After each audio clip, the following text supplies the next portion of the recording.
संदीप भैया क्षीरसागर यांना विनंती करण्यात येते की आपण या ठिकाणी मात्र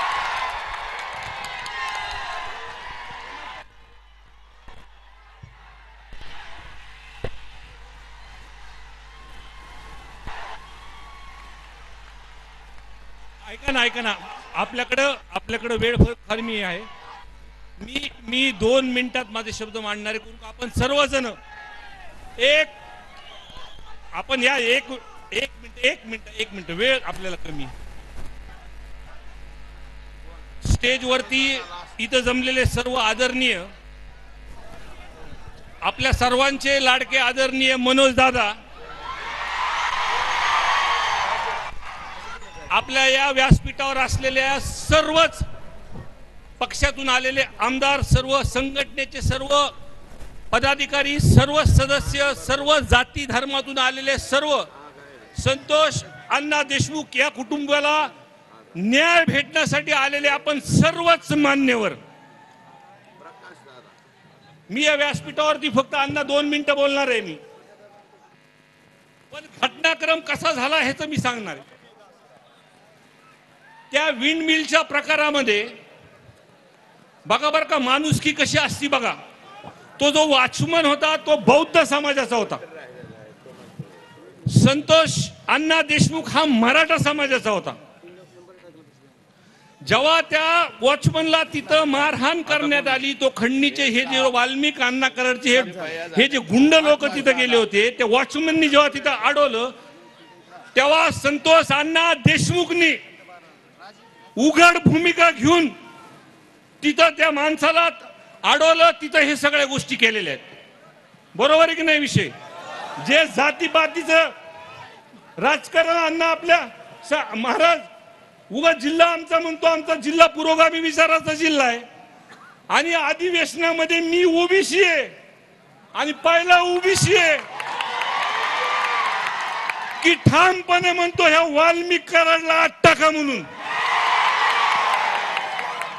आवर्जून आपल्याला इथं सांगेल की या घटनेनंतर गावाच्या लोकांना, सर्वच जिल्ह्यातले सर्व आमदार भेटले आणि भेटल्यानंतर त्यांना सांगितलं अधिवेशनामध्ये आपण तिथं आवाज उठवू.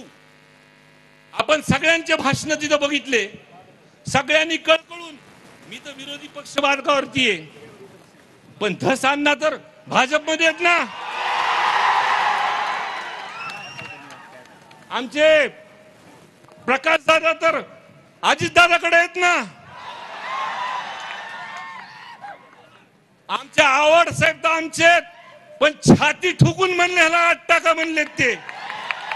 आणि सगळ्यात महत्वाचं की सीएम साहेबाच्या जवळचे अभिमन्यू पवार, मी जेव्हा त्यांना ही घटना सांगितली तर सभागृहामध्ये त्यांनी आमची साथ दिलेली आहे. त्या माणसासाठी एक टाळ्या, सगळ्यांसाठी टाळ्या वाजवा. हा काही कोणत्या जातीचा पातीचा हा विषय नाही. सरकारमध्ये आम्ही सर्वांनी मागणी केल्यानंतर त्या सभागृहामध्ये आम्ही सुरुवातीला म्हणलं होतं की राजकारण आणायचं नाही, म्हणून या सर्व लोकांनी आपल्याला साथ दिलेली आहे तिथं. आणि सर्वांनी बोलल्यानंतर मुख्यमंत्री साहेबांनी, अजितदादांनी, शिंदे साहेबांनी तिथं सभागृहासमोर सांगितलं की दोषी कुणी जरी असेल तर त्याला सोडणार नाहीत.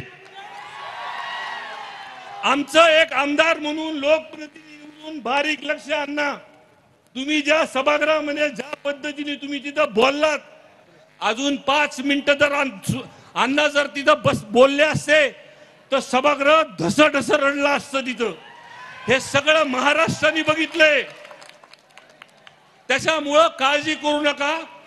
ह्या ज्या माणसांनी, पवार साहेब, अभिमन्यू पवार साहेब, तुम्हाला मी म्हणलं होतं लोकांमध्ये रोष आहे, लोकात शांतता आहे, पण जेव्हा मोर्चा निघेल तुम्हाला दिसेल ह्या कोणता जातीपातीचा मोर्चा नाहीये. ह्याच्यामध्ये हिंदू, मुस्लिम, बौद्ध, 18 पगड जातीचे लोक सगळे या मोर्चामध्ये. एक माणूस आपल्याला गेलेला आहे, आपल्या घरचा माणूस गेलेला आहे, त्याला न्याय देण्यासाठी इथं जमलेले आहेत साहेब. आणि ज्या